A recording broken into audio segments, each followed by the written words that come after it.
नमस्कार प्रेक्षक हो. कधी कधी जीवन इतक्या संकटांनी भरलेलं असतं की वाटतं या दुःखाचा शेवट तरी कुठे आहे. शारीरिक वेदना, मानसिक क्लेश आणि न संपणाऱ्या समस्या. काही जणांसाठी आयुष्य हा एक अखंड संघर्षच असतो. आज आपण ऐकणार आहोत लातूर जिल्ह्यातील धनश्री दयानंद राठोड यांच्या जीवनाची एक अद्भुत सत्यकथा. लहानपणापासूनच त्यांचं जीवन अंधश्रद्धा आणि असह्य कष्टांमध्ये अडकलं होतं. देवीची उपासना, संतोषी मातेचे व्रत, ओम शांतीमध्ये भक्ती, पण तरीही आयुष्य शांत नव्हतं. अंगात देवी येणं, सतत आजारी पडणं, घरच्यांची अस्वस्थता, काहीच समाधान मिळत नव्हतं. या सगळ्या त्रासाला वैतागून त्यांनी अनेक साधना केल्या, अनेक मार्ग शोधले, पण कुठेही दिलासा मिळत नव्हता. शेवटी संत रामपालजी महाराजांचे सत्संग ऐकले, ज्ञानगंगा पुस्तक वाचले आणि 2013 मध्ये नामदीक्षा घेतली. आणि मग त्या एका निर्णयाने संपूर्ण जीवन बदललं. सततचा शारीरिक त्रास एका क्षणात संपला. एकाही गोळीशिवाय तब्येत सुधारली. घरासाठी जागा घेतली. काही महिन्यातच स्वतःचं घर बांधलं. सर्वात मोठा चमत्कार, कोरोनाच्या काळात पती मृत्यूच्या दारात गेले होते. डॉक्टरांनी आशा सोडली होती, पण संत रामपालजी महाराजांच्या कृपेने ते मृत्यूच्या दारातून परत आले. हे कसं शक्य झालं? केवळ नामदीक्षा घेतल्याने इतका मोठा बदल कसा घडला? धनश्री ताईंनी काय अनुभवलं? चला ऐकूया धनश्री दयानंद राठोड यांच्या शब्दात. नमस्कार. नमस्कार सर. आपलं नाव? माझं धनश्री दयानंद राठोड. आपण कुठून आलात? उदगीर जिल्हा, लातूर. आपला व्यवसाय काय आहे? मी घरीच काम करते सर. संत रामपालजी महाराजांची गुरुदीक्षा आपण कधी घेतली? संत रामपालजी महाराजांची गुरुदीक्षा 2013 मध्ये घेतलेली आहे. संत रामपालजी महाराजांची गुरुदीक्षा घेण्या अगोदर आपण व आपला परिवार कोणती भक्ती साधना करत होतात? लहानपणापासून म्हणजे मी देवीची भक्ती करत होते सर.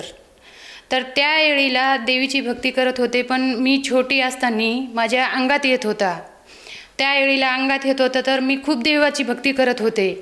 पण लहानपणी त्यावेळीला मला काही कळत नव्हतं, पण मी खूप भक्ती करायची देवीची, पण माझ्या काही बार अंगातच येत होता. मग त्यावेळीला खूप दिवसापूर्वी माझ्या अंगात आला. त्यावेळीला अंगात आलं तर मी म्हणजे माझे वडील म्हणायचे, खूप साधू संताकडं मला घेऊन जायचे.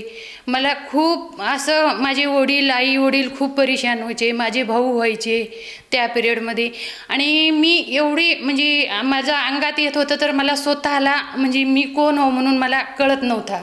मग नंतर मला कुठे दाखवून हे कमी झालं, माझ्या अंगातलं यायचं. मी सवारी येत होती ते कमी झालं. लग्न झाल्यावर मग मी चतुर्थी चालू ठेवले. मी संतोषी माताचे बी एवढे 21 शुक्रवार केले की मला काहीतरी फरक पडन म्हणजे देवी देवताचं म्हणून. मग लग्न झाल्यावर मी एवढे शुक्रवार केल्यावर बी मला 4 वर्षे मुलं बाळ झाले नाही. मी शुक्रवार सोडून टाकले. तर काही दिवसाच्या नंतर मी ओम शांतीमध्ये गेले. ओम शांतीमध्ये गेल्यावर मग ओम शांतीमध्ये बी मी 5 वर्षे भक्ती केले त्याच्यामध्ये. तरी बी माझ्या मनात विचार यायचं की हे देव मला असा का साथ देत नाही. एवढी भक्ती करते, लहानपणापासून मी एवढी भक्ती करते, तर हे एक झालं की एक संकट तयार होतोच माझ्यासमोर. ओम शांतीवाल्यांनी का म्हणायचे की हे कर्माचे भोग आहेत म्हणायचे मला. मी त्यांना प्रश्न विचारले की ही एवढी भक्ती करतो आम्ही, तर आम्हाला याच्यामध्ये का लाभ भेटत नाही. मग त्यांनी म्हणायचे की हे आपले जे नशिबाचे भोग आहेत ते नशिबाचे भोग तर भोगावं लागेल आपल्याला, असं म्हणायचे त्यांनी. ताई, जसं आपण सांगत आहात की आपण अगदी लहानपणापासून भक्ती मार्गात होतात आणि स्वतः देवी आपल्या अंगामध्ये येत होती असं आपण सांगत आहात. तर मला हे विचारायचं आहे की आपण भक्ती लीन होतातच, आणि असं असताना आपल्याला संत रामपालजी महाराजांचा मार्ग कसा कळाला आणि आपण त्यांच्या शरणात कसे आलात? संत रामपालजीच्या शरणामध्ये 2012 मध्ये आमच्या सासऱ्यांनी नामदीक्षा घेतलेली होती. तर त्यावेळीला आम्हाला त्यांनी एक वेळेस येऊन सांगितले की तुम्ही खूप भक्ती करता तर येऊ शकता का. तरी बी मग आम्ही काही त्यांचं ऐकलो नाही. मग अजून दुसऱ्या वेळेस त्यांनी आले आणि आम्हाला म्हणले की तुम्ही नका येऊ शकत नाही, पण टी व्हीवर सत्संग ऐका. मग आम्ही सत्संग थोडं ऐकायचं. आमचे भगतजी जास्त ऐकायचे, मी काही ऐकत नव्हते एवढं. त्या पिरियडमध्ये माझं एक वेळेस खूप पोट दुखायला लागलं. मग माझं पोट दुखायला लागल्यावर मला अजून मग ॲडमिट करावं लागलं. ॲडमिट करताना माझं एवढं पोट दुखायचं की खूप पोट दुखायचं, मला ॲडमिटच करावं लागत होतं. मग तरी बी मला यांनी म्हणजे आमच्या घरामध्ये खूप किरकिर व्हायची. यांनी म्हणायचे, घरचे म्हणायचे की तुझं बार बार बार बार खूप पोट दुखतंय, हे काय आहे असं. मग मी एक वेळेस खूपच कंटाळले. मग यांना म्हणले की चला आपण आईबाबासोबत, आज दिवाळीची सुट्टी येऊ लागली तर आपण जाऊ शकता मग त्यांच्यासोबत.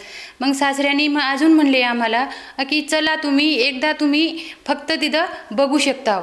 मग आम्ही गेलो संत रामपालजी महाराजाकडं. मग तिथं गेल्यावर मग नंतर नामदीक्षा आम्ही रात्री 2 वाजता नामदीक्षा घेतलो. ताई, जसं आपण सांगत आहात की आपले जे सासरे आहेत त्यांनी सर्वप्रथम संत रामपालजी महाराजांची नामदीक्षा घेतली आणि आपल्याला ज्या काही शारीरिक व्याधी होत्या त्याचप्रमाणे वारंवार आपल्याला दवाखान्यात जावं लागत होतं, त्याला कंटाळून आपण एक शेवटचा मार्ग म्हणून संत रामपालजी महाराजांकडे पाहिलं आणि त्यांच्या मार्गात आपण आलात. तर मला हे विचारायचं आहे, जेव्हा आपण संत रामपालजी महाराजांचा जो भक्तिमार्ग स्वीकारला त्यानंतर आपल्याला जे काही दुःख होतं, जे कष्ट होतं ते दूर झालं का? एवढी आजारी पडत होते ना सर, मी खूप कंटाळून गेले होते त्यावेळीला. मी गुरुजीच्या शरणामध्ये जायच्या अगोदरच माझे असे मोठे मोठे प्रॉब्लेम होते की मी असं म्हणजे त्यावेळेला खूप कंटाळून गेले होते की मला नको जीवन झालं होतं माझं त्या पिरियडमध्ये. त्यावेळेला मी असं माझे स्वतःला समजत होते, मी गुरुजीच्या शरणाच्या जायच्या अगोदर की काहीतरी असं आपण आत्महत्या करून घ्यावे, नको हे जीवन म्हणत होते मी की खूप मला लहानपणापासून त्रास होता. पण जेव्हा आपण संत रामपालजी महाराजांची दीक्षा घेतली त्यानंतर आपल्याला जो काही त्रास होता तो दूर झाला का?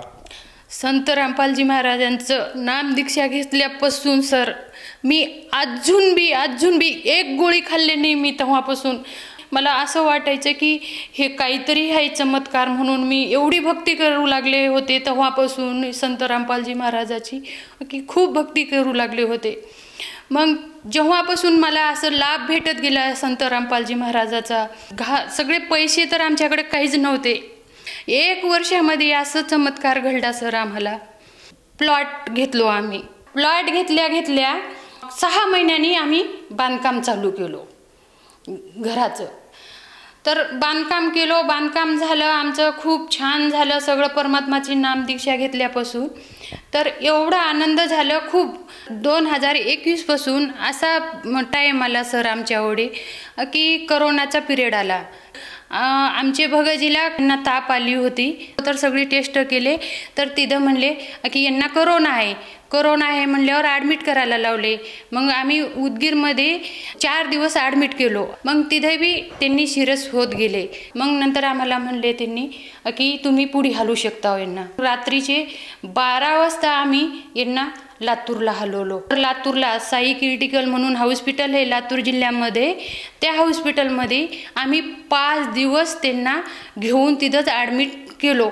5 दिवसाच्या नंतर आम्हाला डॉक्टर म्हणते की हे पेशंट सिरियस खूप झाले सिरियस म्हणल्यावर मग असं म्हणले आम्हाला. तर मग आम्ही अचंब झालो. मग त्यावेळीला आम्हाला मग डॉक्टर म्हणते की मला तर काही सांगितले नाही त्यांनी, पण माझे नंदवया आणि एक भगजी होते त्या भगजीला सांगितले की हे पेशंट आता 10 ते 15 मिनिटाचं आहे, याची काही गॅरंटी घेऊ शकत नाही. मग आता आम्ही त्यावेळीला संत रामपालजी महाराजाला अरदास लावलो आम्ही. आम्हाला वरून आदेश आला की बेटा आप नाम शुद्धीकरण करलो. आम्ही जाऊन लगेच नाम शुद्धीकरण करून घेतलो. शुद्धीकरण करून घेतल्यानंतर मग त्याच्यानंतर आम्हाला डॉक्टर अजून काय म्हणते की तुमचं पेशंट त्यांनी सगळे ऑक्सिजन ते सगळे काढून टाकले की हे वाचू शकत नाही, 10 ते 15 मिनिटाचं आहे. मग माझं नंदावया एका बाजूला जाऊन रडतो, माझा मुलगा एका बाजूला जाऊन रडतो आणि मला काहीच माहिती नाही हे की यांना सांगितलेलं 10 ते 15 मिनिटांमध्ये आहे म्हणून. मग सगळे मला म्हणते, मग मी मुलांना अजून माझ्या मुलांना म्हणले की हे बघ गुरुजी का परमात्मा संत रामपालजी का महाराज का म्हणतात की बापाच्या खांद्यावर मुलगा जाऊ शकत नाही. बाप जर गुरुजी नामदान घेतलेलं असन, संत रामपालजी महाराजाचं नामदान घेतलेलं असन तर बापाच्या खांद्यावर मुलगा जाऊ शकत नाही. त्यांनी सत्संगामध्ये असं बोललेलं आहे म्हणून मी मुलाला सांगितले. मग मुलगा म्हणला मम्मी कसं करायचं आहे आता. मग मी म्हणले भैया आपल्याला नाही का म्हणलं दुसरं हॉस्पिटल बघायचं, इथून हलवायचं, आपल्याला गुरुजीचं पालन करायचं. मग मी असंच मनात विचार करू लागले, ए बंदी छोड, हे काय आलंय आपल्या माझ्या नशिबाला. म्हणले माझे तर मुलं छोटे छोटे, ते तब्येत जर बघितलेस, डॉक्टर म्हणलं त्यावेळेला यांची ऑक्सिजन लेवल 35 वर आहे म्हणले. यांची ऑक्सिजन लेवल 35ला आली आणि तुम्ही का तोंड घेऊन बसता म्हणले. मग अजून संत रामपालजी महाराजाला आदेश लावलो, वरून आदेश आला मला, बेटा जिथं सांगते तिथं घेऊन जा म्हणले, पुढे हलव म्हणले. मग आम्ही हैदराबादला हलवलो, घेऊन गेलो रस्त्याला. पण परमात्मा मला असं सांगायचे त्यावेळेला, बेटा हार मानू नको, खूप युद्ध चालू आहे तुझ्यासोबत म्हणले, तरी बी तू हार मानू नको म्हणले. मी नेलेला हैदराबादला. सर आम्ही सकाळी 3 वाजता पोहोचलो होतो हैदराबादमध्ये. तर 3 वाजल्यापासून तर सकाळच्या 8 वाजल्यापर्यंत आम्ही त्यांना घेऊन फिरत होतो. कोणतेच हॉस्पिटलमध्ये घेत नव्हते त्यांना. मग त्यावेळेला मग एकच हॉस्पिटल आम्हाला ते डॉक्टरनी म्हणलं की आता एकच हॉस्पिटल राहिलं, एक गव्हर्मेंटचं हॉस्पिटल आणि एक माझं मित्र मग काम करतो म्हणे त्या हॉस्पिटलमध्ये नेतो म्हणले. तिथं घेऊन गेले सर. तिथं नेल्यावर मग तिथं आमच्याकडून सगळी सही घेतले की हे पेशंट खूप सिरियस आहे म्हणे आणि तुमचं काही पेशंटची गॅरंटी घेऊ शकत नाही म्हणले. ठीक आहे म्हणलो आम्ही. मग आम्ही तिथं लगेच संत रामपालजी महाराजाला आम्ही अर्धाच लावलो असं की परमात्मा आता खूप क्रिटिकल आहे म्हणून सांगतात डॉक्टर. मग संत रामपालजी महाराज म्हणले फक्त तुम्ही ट्रीटमेंट चालू करा, बाकीचं काय करायचं ते मी बघून घेतो म्हणले आम्हाला. मग तिथं ICUमध्ये टाकले. ICUमध्ये टाकल्यावर काही 3 दिवस कंटिन्यू आलेलं डॉक्टर म्हणायचं की खूप क्रिटिकल आहे, खूप क्रिटिकल आहे. आणि मग आम्ही असंच भक्ती करत राहिलो. भक्ती करत राहतच मग लगेच परमात्मा मग त्यांच्या 5व्या दिवशी त्यांना येऊन उठवले की मला येऊन उठवले, बेटा उठ जा, तू मिलके आ जा. मी म्हणले ए मालिक, हे मला खोटं वाटते. त्यांनी म्हणले उठ जा बेटा, जा मिलके. लगेच मला डॉक्टर म्हणते तुमचं पेशंट पागल झाले म्हणे आणि पागल झाल्याने त्यानं म्हणतंय की माझं 12वीचं प्रॅक्टिकल आहे, 12वीचं प्रॅक्टिकल आहे. मी म्हणले प्रॅक्टिकल नाही सर, त्यांनी टीचर आहे, तुम्ही जा म्हणे त्यांना भेटा म्हणे, ते पागल झालेले बडबडू लागले आणि खूप बडबड करतोय. मग गेल्यावर मग त्यांनी म्हणले हे बघ कविता, मला गुरुजीनं मला येऊन उठवले आणि कंटिन्यू संत रामपालजी महाराज दिसतो म्हणे मला. आणि मला नाही का आता एवढं आनंद वाटतो की मी नीट झालो म्हणले मला. आणि मला घरी घेऊन चल. मला एवढं लाभ मिळाले संत रामपालजी महाराजाकडून की खूप खूप खूप मी जेवढं सांगते सर तेवढं कमी आहे. ताई, जसं आपण सांगत आहात की करोना काळामध्ये अतिशय भयंकर अशी महामारी ही करोनाची होती आणि त्यात आपल्याला करोना काळामध्ये करोनाने आपल्या पतिदेवाला ग्रासलं होतं आणि ते अतिशय म्हणजे मृत्यूच्या क्षयाला पोचले होते. आणि त्यातून संत रामपालजी महाराजांनी आपण जी सद्भक्ती केली त्या जोरावर त्यांना त्यातून बाहेर काढलं. खरंच हे अतिशय कौतुकास्पद आहे आणि धन्य संत रामपालजी महाराज आणि धन्य त्यांचे श्रद्धाळू. तुम्हाला या पुढे असं विचारायचं आहे की संत रामपालजी महाराजांनी हे जे आपल्याला पतीला जे जीवनदान दिलं त्या व्यतिरिक्तसुद्धा त्यांच्या शरणात असताना आपल्याला आणखीन काही लाभ किंवा आणखीन काही अनुभव आले आहेत का? संत रामपालजी महाराजाचे नाम दीक्षा घेतल्यापासून असं लाभ भेटत गेला की मला खूप खूप लाभ भेटत गेला. मग मुलाला मी एक वेळेस ॲडमिट करण्यात आलं माझ्या मुलाला. त्या पिरियडमध्ये मला गुरुजी नाही का येऊन दर्शन दिले. मग त्यांनी म्हणले अरे बेटा म्हणजे त्यांनी मला असं सांगितले की तुझ्या मुलाला काही झालेलं नाही, ते नॉर्मल आहे, खूप चांगलं झालेलं आहे, उद्या सुट्टी होऊ शकते म्हणले त्यांनी. मग ते असं मालिकची दया झाली माझ्यावर की लगेच दुसऱ्या दिवशी सुट्टी झाली त्याला. ताई, जसं तुम्ही सांगत आहात की अगदी पदोपदी संत रामपालजी महाराजांनी आपली साथ दिली. आपल्या कुटुंबावर जे काही संकट आलेलं होतं ते सुद्धा संत रामपालजी महाराजांच्या सद्भक्तीमुळं टळलं गेलं. तर आपल्या ह्या अशा अनुभवातून आपण आपल्यासारख्या ज्या इतर ज्या गृहिणी आहेत, ज्या परमेश्वर भक्तीसाठी शोध करत आहेत, त्याचप्रमाणे जे काही दुःखी आहेत, कष्टी आहेत, नाना तऱ्हांच्या रोगांनी ग्रस्त आहेत आणि आपल्या कुटुंबामध्ये ते सुखी नाहीत, तर अशांना उद्देशून आपण आपल्या भक्तीच्या अनुभवातून काय संदेश द्याल? संत रामपालजी महाराजांची जर खरी भक्ती करायची असन याच्यामध्ये, तर खरी भक्ती काय आहे ते ज्ञानगंगा पुस्तक वाचावे त्यांनी, आणि त्याच्यातून हे संत रामपालजी महाराजांचं नाम दीक्षा घेऊन खरी भक्ती, खूप संकटामध्ये असन तर याच्यामध्ये यावे त्यांनी. एवढे प्रॉब्लेम सॉल्व्ह होतात याच्यामध्ये की खूप लाभ मिळतो संत रामपालजी महाराजाचं, की आपण सांगू शकत नाही ह्या जगामध्ये की एवढे लाभ भेटू शकतात संत रामपालजी महाराजाचे, की खूप खूप लाभ भेटू शकतात. ताई, जसं आपण सांगत आहात की संत रामपालजी महाराजांच्या सद्भक्तीमुळे साधकाला बरेचसे लाभ प्राप्त होतात, तर ह्या अनुषंगाने एखादा साधक संत रामपालजी महाराजांची नामदीक्षा घेऊ इच्छित असेल तर तो साधक संत रामपालजी महाराजांची नामदीक्षा कशी घेऊ शकेल? प्रत्येक जिल्ह्याला आपण जे जिल्हा आपल्याला आपण ज्या जिल्ह्यामध्ये आहो ते प्रत्येक जिल्ह्यामध्ये सेंटर आहे संत रामपालजी महाराजाचं, तिथं जाऊन नामदीक्षा घेऊ शकता. आपल्याला काही 1 रुपया खर्च लागणार नाही. तर तिथं आपल्याला कोणत्याही चॅनलवर गुरुजीचा नंबर येतो, त्या नंबरवर आपण बघून आपण फोन लावू शकतो. फोन लावून आपल्याला प्रत्येक जिल्ह्याचं आपल्याला जे जिल्हा जवळ पडतो आपल्याला ते आपल्याला नंबर देतात त्यांनी, तिथं जाऊन आपण नामदीक्षा घेऊ शकतो. ताई, जसं तुम्ही सांगत आहात की अगदी साधा आणि सोपा मार्ग आहे संत रामपालजी महाराजांच्या शरणात येण्याचा. त्यासाठी फक्त आपल्या TV स्क्रीनवर जे काही नंबर दिसत आहेत त्या नंबरवर जर साधकाने संपर्क साधला तर त्याला जवळच्या नामदान केंद्राची माहिती मिळेल. तो ज्या जिल्ह्यामध्ये राहतो त्या जिल्ह्यामध्ये आज संत रामपालजी महाराजांच्या दयेने नामदान केंद्राची उभारणी झालेली आहे आणि तेथे जाऊन प्रत्यक्ष संत रामपालजी महाराजांच्या मार्फत तो साधक संत रामपालजी महाराजांच्या शरणात येऊ शकतो. दिलेल्या माहितीबद्दल धन्यवाद. सत्साहेब, संपूर्ण विश्वामध्ये 500 पेक्षा जास्त नामदीक्षा केंद्र आहेत जिथे निशुल्क नामदीक्षा दिली जाते.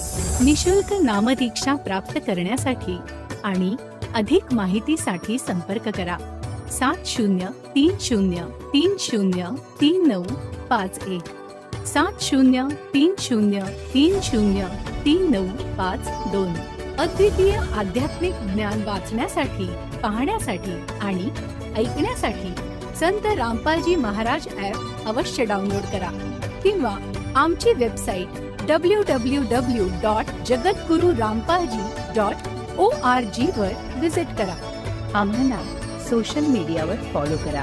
सर्व पवित्र धर्मांच्या पवित्र शास्त्रांवर आधारित प्रमाणित अनमोल पुस्तक ज्ञानगंगा किंवा जगण्याचा मार्ग यापैकी कोणतेही एक पुस्तक निशुल्क मागवण्यासाठी आपण आम्हाला आपले पूर्ण नाव, पूर्ण पत्ता, पिनकोड आणि फोन नंबर सह लिहून 7030303951 किंवा 7030303952 या नंबरवर SMS करू शकता किंवा 7030303950 या नंबरवर व्हॉट्सअप देखील करू शकता.